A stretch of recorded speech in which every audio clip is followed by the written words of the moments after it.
Lithium के असामान्य व्यवहार, इसको आज हम पढ़ेंगे। जैसा कि प्रायः देखा जाता है, आवर्त सारणी में समूह के प्रथम तत्व उसी समूह के दूसरे तत्वों के साथ गुण में भिन्नता व्यक्त करते हैं, उसी को असामान्य व्यवहार कहते हैं। क्षार धातुओं में लिथियम, सोडियम, पोटेशियम, अन्य दूसरे क्षार धातुओं से गुणों में पर्याप्त भिन्नता व्यक्त करता है। तो लिथियम, जैसा कि हम कह रहे हैं, लिथियम पर्याप्त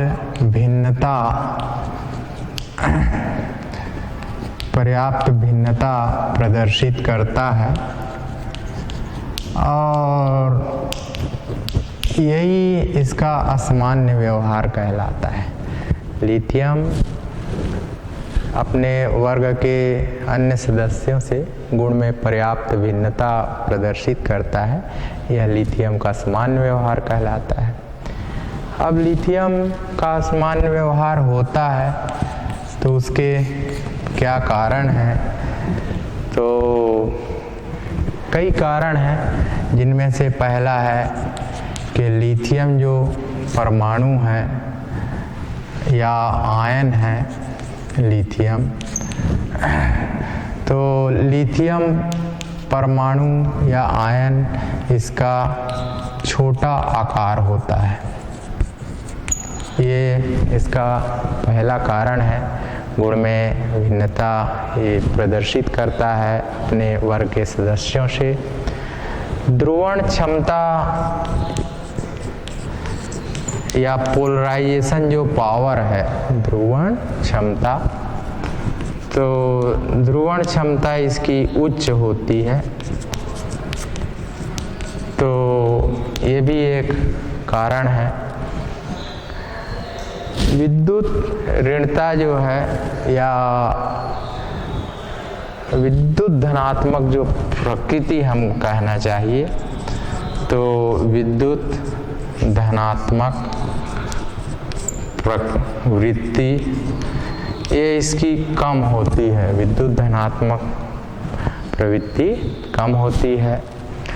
और आयनन ऊर्जा की यदि हम बात करें तो आयनन ऊर्जा उच्च होती है।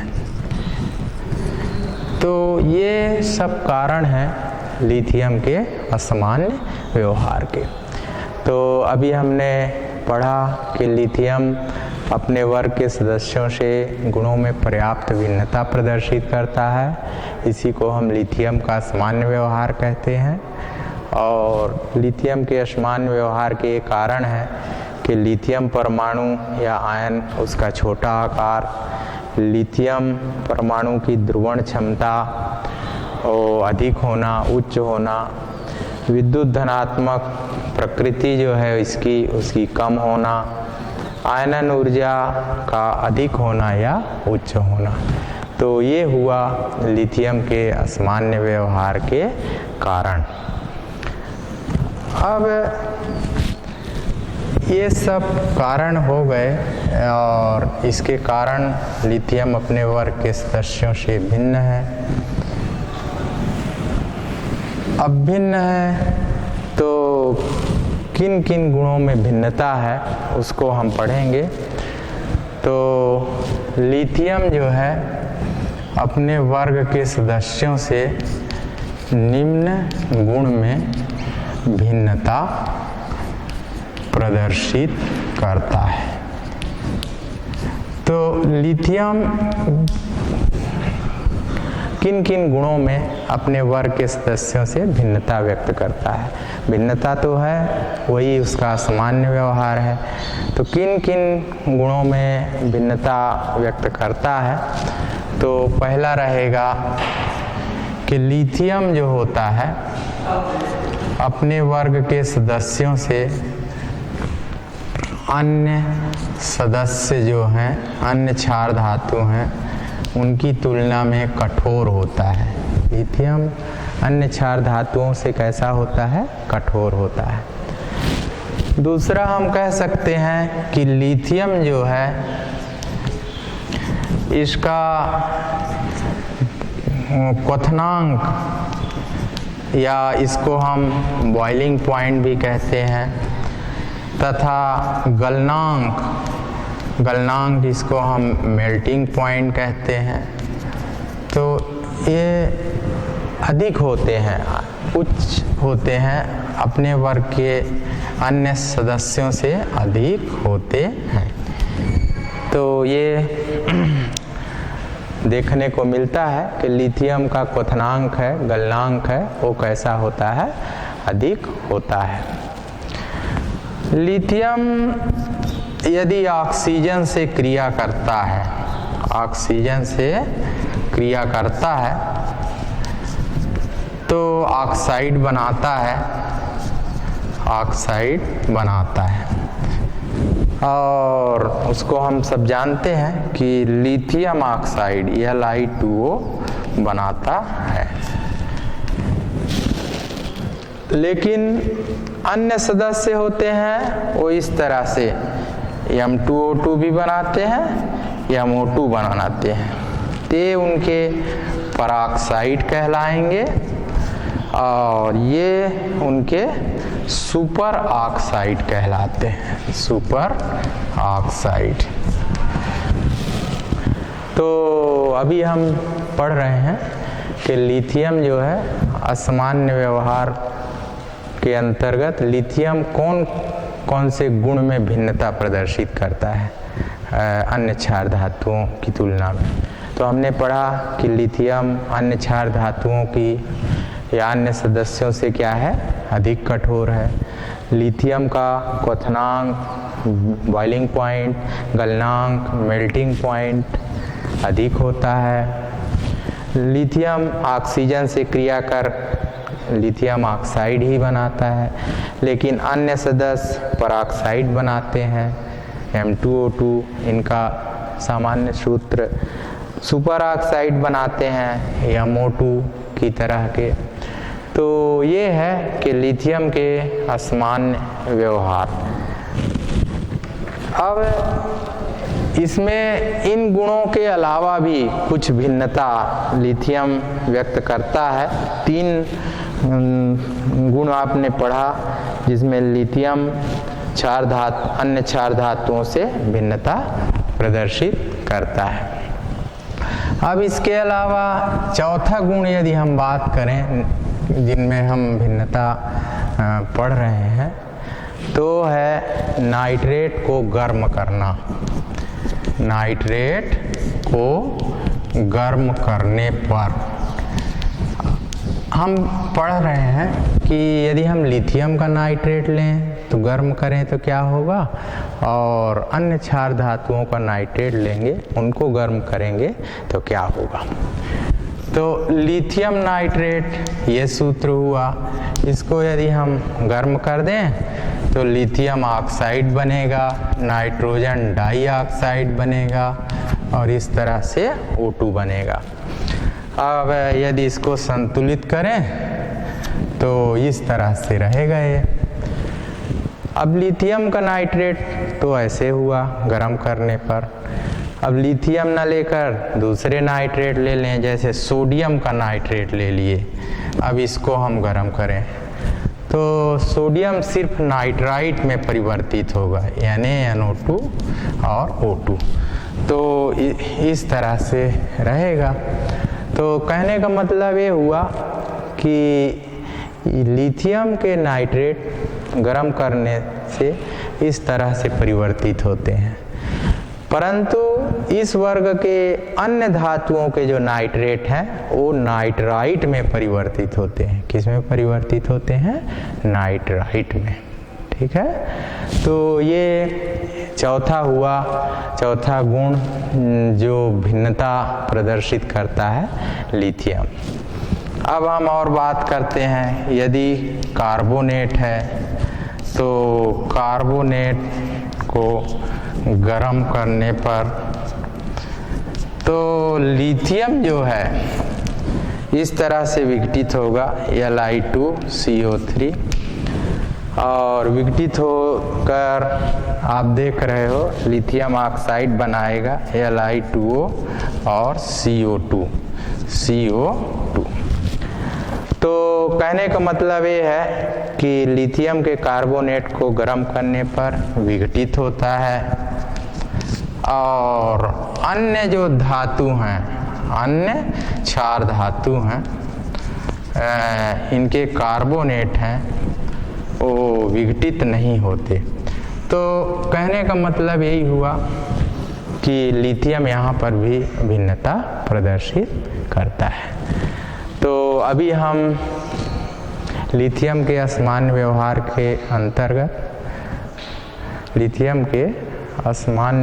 के अंतर्गत हमने पहले ये पढ़ा कि असामान्य व्यवहार क्या है। तो असामान्य व्यवहार ये है कि अन्य सदस्यों से गुणों में पर्याप्त भिन्नता प्रदर्शित करता है, यही लिथियम का असामान्य व्यवहार है।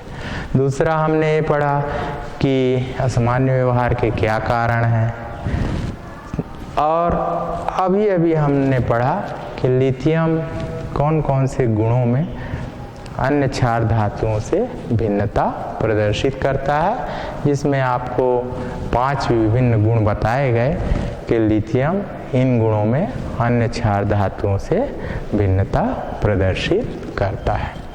तो ये हुआ लिथियम के असामान्य व्यवहार।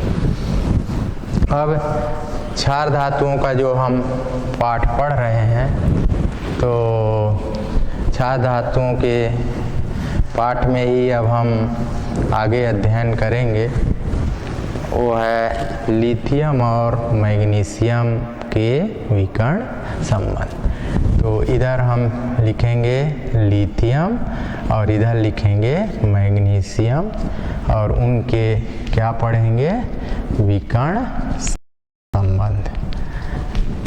तो जैसा कि इस पाठ के प्रारंभ में भी हमने देखा था कि लिथियम यहाँ स्थित है, उसके नीचे सोडियम है और यहाँ पर बेरिलियम स्थित है, उसके नीचे मैग्नीशियम है।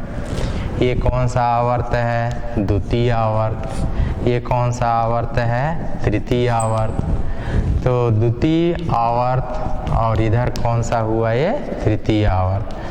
तो इस वर्ग का जो प्रथम तत्व है तृतीय आवर्त के द्वितीय तत्व के साथ गुण में समानता प्रदर्शित करता है और उसको क्या कहते हैं, विकर्ण संबंध।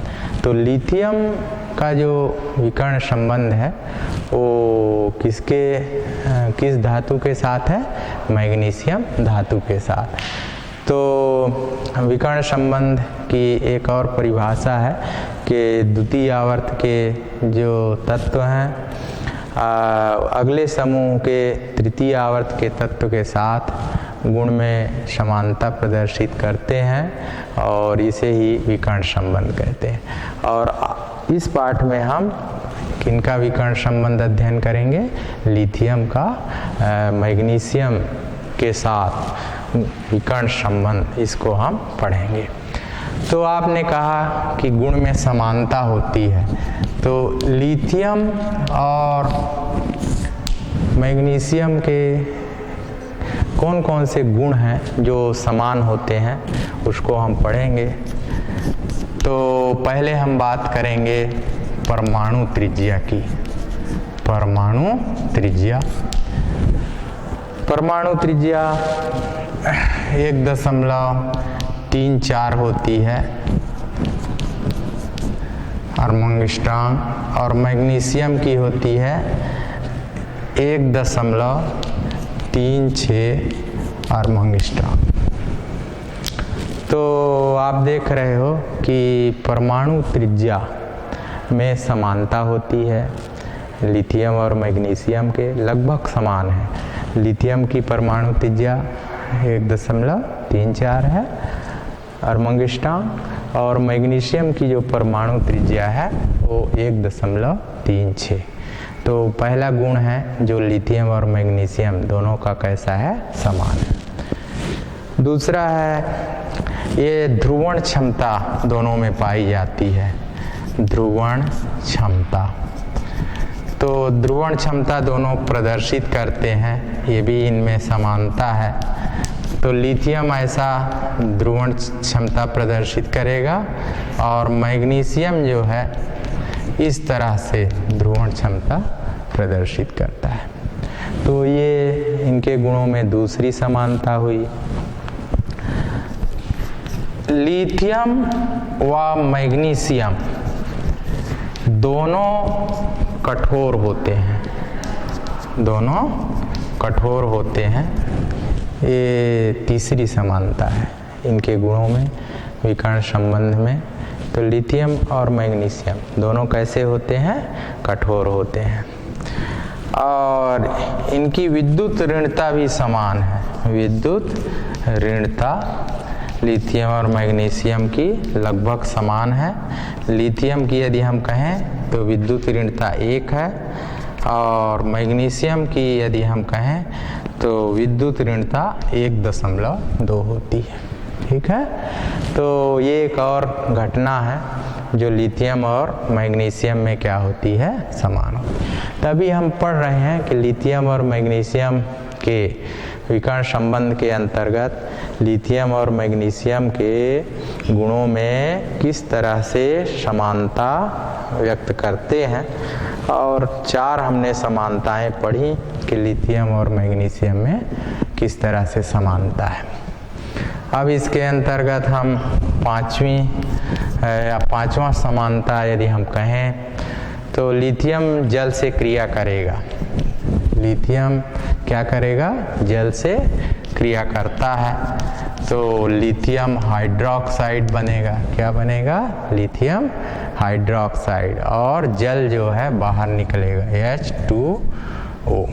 ठीक है, ओ माफ कीजिएगा, H2 हाइड्रोजन बाहर निकलेगी। ठीक है, तो ये हुआ। अब ये इस बात के लिए जो है हमको संतुलित करना पड़ेगा, तो LiOH बनेगा और क्या निकलेगा, हाइड्रोजन। तो यहाँ हमको 2 लेना होगा, यहाँ इस तरह से, यहाँ भी क्या रहेगा, 2 रहेगा।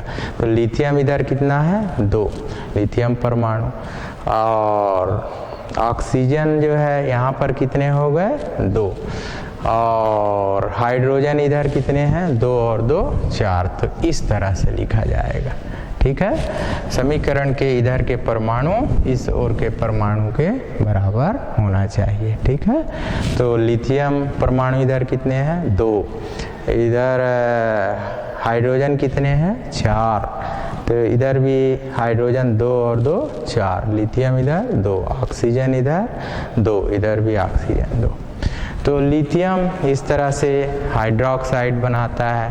अब आप बोलो मैग्नीशियम यदि जल से क्रिया करे तो मैग्नीशियम इस तरह से हाइड्रोक्साइड बनाएगा MgOH2, और हाइड्रोजन यहाँ भी मुक्त होगा, और यहाँ भी हमको इसको कितनी बार लेना पड़ेगा, 2 बार लेना पड़ेगा। तो ये है कि हाइड्रोजन मुक्त करते हैं जल से क्रिया द्वारा, दोनों क्या करते हैं बताइए, हाइड्रोजन मुक्त करते हैं। तो ये समानता हुई लिथियम और मैग्नीशियम के गुणों में 5वीं समानता। अब अंत में हम कहें कि नाइट्रोजन से, तो नाइट्रोजन से क्रिया दोनों करते हैं और क्रिया करके एक लिथियम अपना नाइट्राइड बनाएगा Li3n, मैग्नीशियम Mg3n2। इस तरह से मैग्नीशियम भी नाइट्राइड बनाता है और लिथियम भी नाइट्राइड बनाता है। अब लिखते हैं लिथियम यदि हम नाइट्रोजन से क्रिया कराएं तो आप देख रहे हो Li3n बनेगा। मैग्नीशियम को यदि हम नाइट्रोजन से क्रिया कराएं तो ये Mg3n2 बनेगा। अब इसको संतुलित कर देना है, इसको इस तरह से। तो नाइट्रोजन से दोनों क्रिया करते हैं और नाइट्राइट बनाते हैं। ये इनके गुणों में एक और समानता होती है। तो इसको हम लिथियम नाइट्राइट कहेंगे Li3n को, और इसको हम मैग्नीशियम नाइट्राइट कहेंगे। तो कुल मिलाकर अब अंत में हम ये कहें कि और कुछ लिथियम और मैग्नीशियम में समानता होती है, तो इनके कार्बोनेट में भी समानता होती है। लिथियम और मैग्नीशियम के कार्बोनेट में भी समानता होती है। जैसे लिथियम और मैग्नीशियम के कार्बोनेट में समानता यदि हम पढ़ना चाहें तो और आगे, जैसा कि आपने 7वां बिंदु है और उसको क्या कहोगे, कार्बोनेट में समानता। तो कार्बोनेट कैसा रहेगा, Li2CO3, तो Li2O बनेगा, Li2O बनेगा और CO2 बाहर निकल जाएगा। अब इसी तरह से मैग्नीशियम का कार्बोनेट लोगे तो MgCO3, तो MgO बनेगा और कौन बाहर निकलेगा, CO2। तो कहने का मतलब है कि लिथियम और मैग्नीशियम के गुणों में इस तरह से कार्बोनेट को लेकर यदि पढ़ा जाए तो दोनों में समानता होती है। तो धन्यवाद। इसके आगे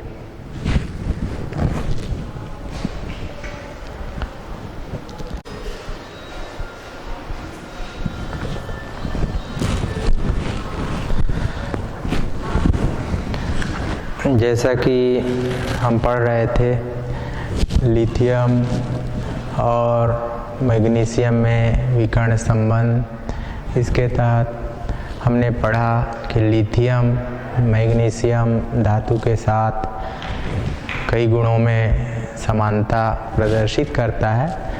यही लिथियम का मैग्नीशियम से विकर्ण संबंध है। सातवां और अंतिम जो समानता हम पढ़ रहे थे कि कार्बोनेट, लिथियम के कार्बोनेट इस तरह से अभिक्रिया प्रदर्शित करते हैं, ऑक्साइड बनाते हैं। तो लिथियम यदि ऑक्साइड बनाता है कार्बोनेट के विघटन से, तो मैग्नीशियम भी उसी तरह से कार्बोनेट के विघटन द्वारा ऑक्साइड बनाता है। तो ये पढ़ा गया लिथियम का मैग्नीशियम से विकर्ण संबंध। अब हम लिथियम मैग्नीशियम के विकर्ण संबंध के बाद क्षार धातुओं के इस पाठ में पढ़ेंगे कि ऑक्साइडों के क्षारीय गुण। तो क्षार धातुओं में अब पढ़ा जा रहा है ऑक्साइडों के क्षारीय गुण। जो क्षार धातु हैं उनके जो ऑक्साइड रहेंगे वो किस तरह से क्षारीय गुण व्यक्त करते हैं, इसको हम पढ़ेंगे। तो सबसे पहले हम जान लेते हैं कि वायु में जलकर जो भी क्षार धातु हैं वो ऑक्साइड बनाते हैं और सुपर ऑक्साइड बनाते हैं, परऑक्साइड बनाते हैं। तो वायु में जलकर ऑक्साइड, परऑक्साइड बनाते हैं क्षार धातु। जैसे लिथियम यदि वायु में जलेगा तो लिथियम ऑक्साइड बनाएगा, लिथियम परऑक्साइड बनाएगा। जैसा कि आप सुन रहे हो, ये क्या है, लिथियम ऑक्साइड। और इसी की तरह ये क्या है, लिथियम परऑक्साइड। एक इसका सूत्र है लिथियम ऑक्साइड का, और नीचे जो लिखा गया वो किसका सूत्र है, लिथियम परऑक्साइड। तो ऑक्साइडों के क्षारीय गुण क्षार धातु के पाठ में हम पढ़ रहे हैं। तो वायु में जलकर सभी क्षार धातु ऑक्साइड, परऑक्साइड बनाते हैं, जैसा कि लिथियम के लिए आप देख रहे हो। अब यदि इनके तीन तरह के ऑक्साइड मुख्य रूप से होंगे। एक रहेगा मोनो ऑक्साइड। तो मोनो ऑक्साइड की यदि हम बात करें, जैसे लिथियम का मोनो ऑक्साइड है। सोडियम का मोनो ऑक्साइड कौन होगा? ये सोडियम के बदले हम पोटेशियम लेंगे तो उसका मोनो ऑक्साइड कौन होगा? ये सब। और ये सब जल से क्रिया करेंगे और लिथियम हाइड्रोक्साइड बनाएंगे। इसी तरह से सोडियम भी सोडियम हाइड्रोक्साइड बनाएगा। पोटेशियम भी जल से क्रिया द्वारा पोटेशियम हाइड्रोक्साइड बनाएगा।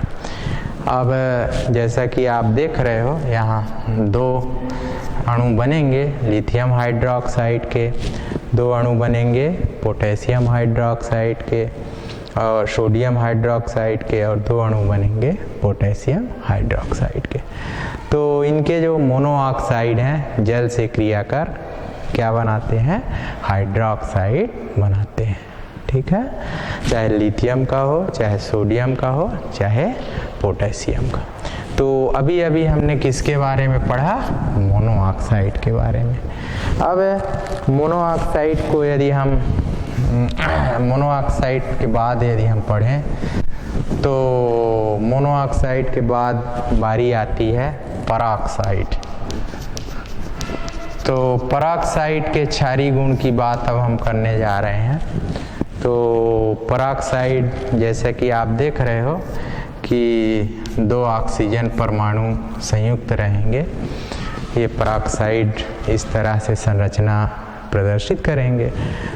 अब पराऑक्साइड की यदि हम बात करें, जैसे सोडियम का पराऑक्साइड ले लें और इसको यदि हम जल अपघटन करते हैं तो जल अपघटन के द्वारा जो है ये क्षार बनाएंगे और हाइड्रोजन पराऑक्साइड बनाएंगे। तो अभी आप देख रहे हो कि पराऑक्साइड जो होते हैं क्षार धातुओं के, वो जल से क्रिया करते हैं तो क्षार तो बनाते ही हैं, क्षार के दो अणु बनेंगे और क्या बनेगा? हाइड्रोजन पराऑक्साइड। तो सबसे पहले हमने मोनो ऑक्साइड की क्षारीय गुण पढ़े। अभी अभी क्या पढ़े गए बताइए? पराऑक्साइड जो होते हैं जिनकी इस तरह की संरचना होती है उनके क्षारीय गुण। अब एक और बच जाएगा, उसको हम कहेंगे सुपर ऑक्साइड। तो मोनो ऑक्साइड को हमने पढ़ा, पराऑक्साइड को हमने पढ़ा, अब किसकी बारी है? Super oxide. तो तीसरा जो ऑक्साइड है जिसके क्षारीय गुण हम पढ़ेंगे वो कौन सा है? Super oxide. तो सुपर ऑक्साइड को भी आप लिख दीजिए। सुपर ऑक्साइड जैसे पोटेशियम का सुपर ऑक्साइड ये हुआ। किसका सुपर ऑक्साइड है? पोटेशियम।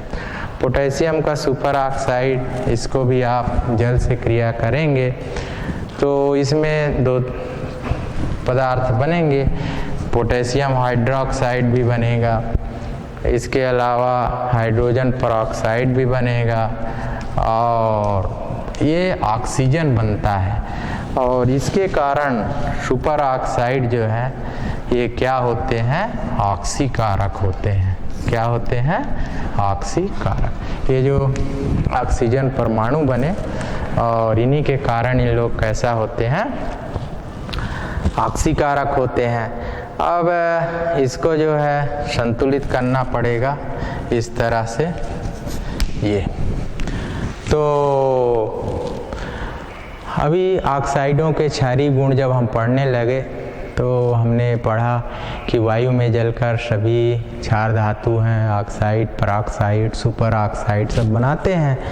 अब मोनो ऑक्साइड में हमने पढ़ा, पराऑक्साइड में पढ़ा और अभी अभी हम किसको पढ़ रहे हैं? Super oxide. जैसे ये है potassium super oxide. Potassium super oxide जब भी जल से क्रिया करता है क्षार बनेगा, H2O2 बनेगा और नवजात ऑक्सीजन। उसी नवजात ऑक्सीजन के कारण इन लोग क्या होते हैं? ऑक्सीकारक होते हैं। तो ये है ऑक्साइडों के क्षारीय गुण। अब ये क्षार धातुओं के पाठ में जिस तरह से हमने पढ़ा ऑक्साइडों के क्षारीय गुण, उसी तरह से हम और आगे पढ़ेंगे हाइड्रोक्साइडों के क्षारीय गुण। तो ऑक्साइडों के क्षारीय गुण के साथ अब क्या पढ़ा जाएगा, हाइड्रोक्साइड या हाइड्रोक्साइडों के क्षारीय गुण।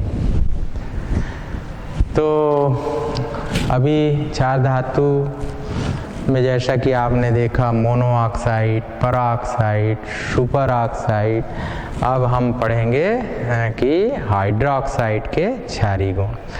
तो इन लोग कार्बन डाइऑक्साइड से क्रिया करते हैं, कार्बन डाइऑक्साइड।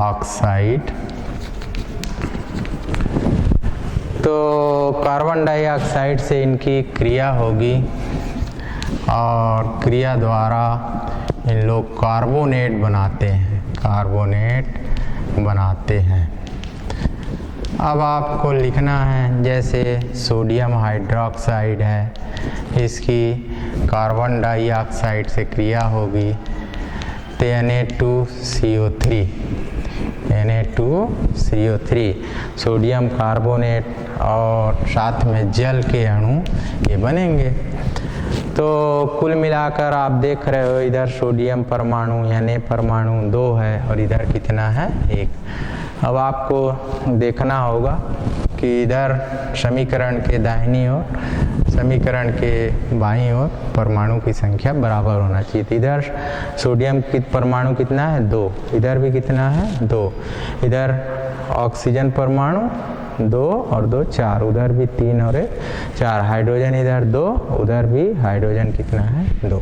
ठीक है, तो ये है कि हाइड्रोक्साइड जो भी हैं कार्बन डाइऑक्साइड से क्रिया करेंगे और क्या बनाते हैं, कार्बोनेट बनाते हैं। ये जो बना है सोडियम कार्बोनेट। तो इस तरह से दूसरा हम कह सकते हैं, ये पहला है, तो दूसरा हम कह सकते हैं उभयधर्मी, मतलब अम्ल क्षार दोनों के गुण जो व्यक्त करे। तो उभयधर्मी जो ऑक्साइड हैं उनसे क्रिया, तो उभयधर्मी ऑक्साइड से क्रिया, उभयधर्मी ऑक्साइड में हम एल्यूमिनियम को ले सकते हैं Al2O3।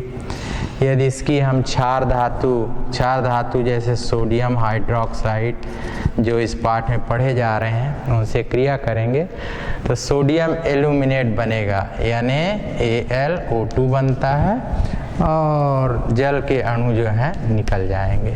सोडियम एल्यूमिनेट बनेगा तो इस तरह से इसको हम संतुलित करेंगे। तो इस यौगिक का नाम क्या रहेगा, सोडियम एल्यूमिनेट, एल्यूमिनेट। तो अभी आपने पढ़ा कि उभयधर्मी ऑक्साइड जैसे एल्यूमिनियम ऑक्साइड एक उभयधर्मी ऑक्साइड है, वो क्षार से क्रिया करेगा तो सोडियम एल्यूमिनेट की तरह का पदार्थ बनता है। तो ये हुआ दूसरा हाइड्रोक्साइड का क्षारीय गुण। तीसरा हम कह सकते हैं अमोनिया से क्रिया।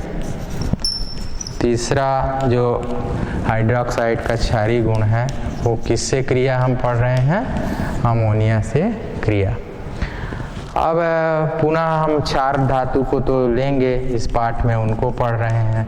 और अमोनिया मतलब NH3, तो इससे यदि हम क्रिया होती है तो अमोनिया से क्रिया नहीं कहना चाहिए हमें, इसको हम कहेंगे अमोनियम लवण से क्रिया।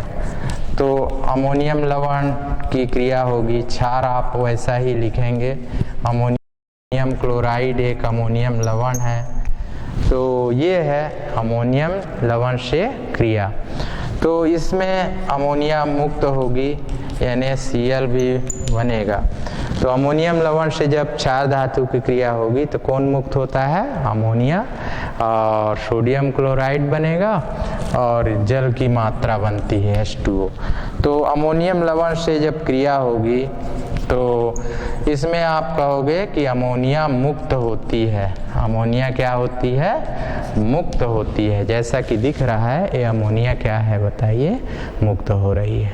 ठीक है, तो ये है अमोनियम लवण से क्रिया। 3 गुण अभी आपको बताए गए हाइड्रोक्साइडों के क्षारीय गुणों में से। अभी आपने कितने गुणों को पढ़ा? 3।